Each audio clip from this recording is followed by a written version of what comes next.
Hello, a nice winter vacation for you all. Here is the 30th video about Ruchi's Bachelor of Education course in the book Spinning into a Career. Professor Kala is the supervisor for the teaching of history. Ruchi develops good friendship with Madam Kala, who wants to visit her even after the course. During the teacher's training course, she gives practice lessons in schools like Sridhar Vidyalaya, St. Vincent and Punjabi High School. Ruchi's stammering defect is reduced. She improves in her speech. It is lucid and enforcing, especially when she teaches the poem Seven Ages of Man by William Shakespeare. Her supervisor, Professor Mathure, is enthralled. Ruchi appreciates the attempt of a student to write a poem by guiding him.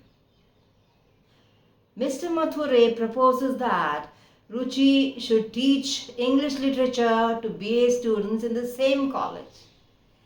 Ruchi cannot consider this proposal because she has not scored the required percentage in MA class to teach graduate students.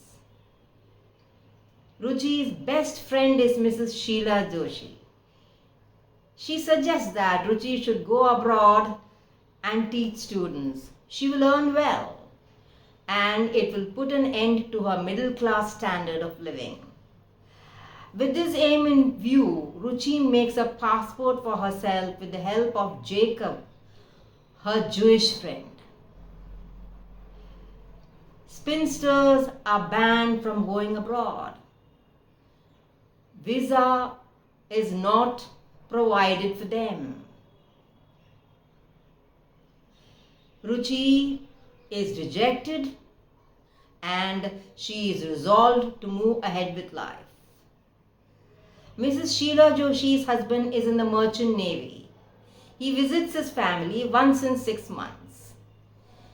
Sheila takes Ruchi to her apartment in Navy Nagar. Her house is elegantly decorated.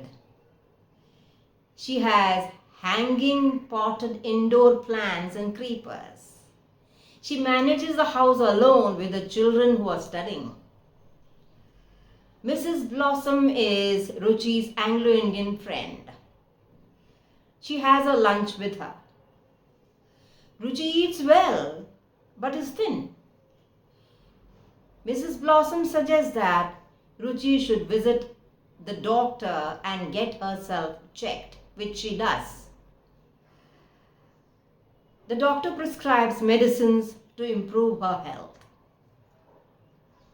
Blossom helps Ruchi sing an English song. Ruchi does not miss the chance of performing on the stage. She sings a Hindi song, a Marathi song, and a Christmas carol in English.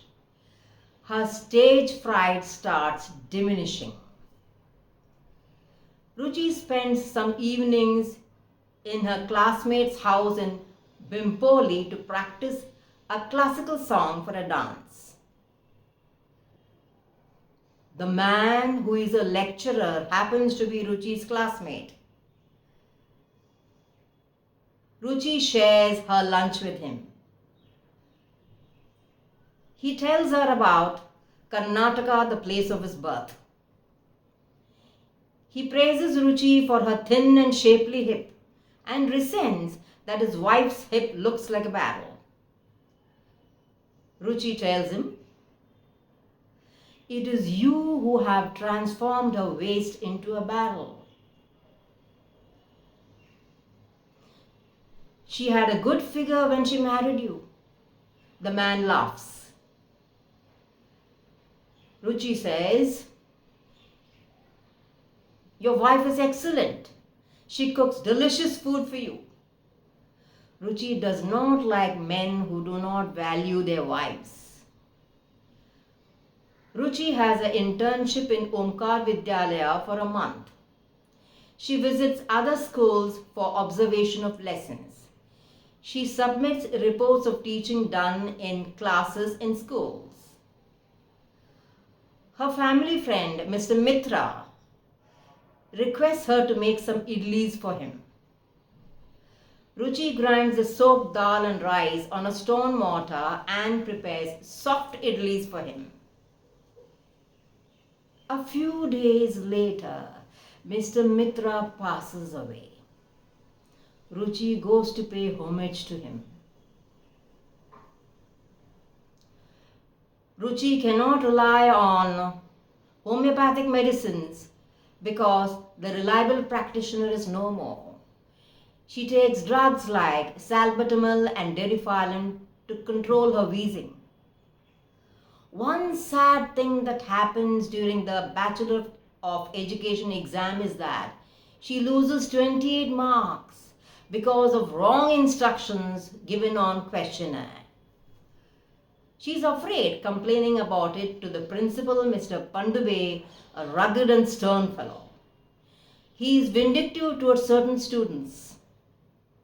Principal K.R. Patil seems to be a docile person who repeats his statements and goes on and on. He is a voracious speaker with an ambiguous goal. Ruchi joins NAEP program. The bachelor course gives her confidence and fluency in writing too.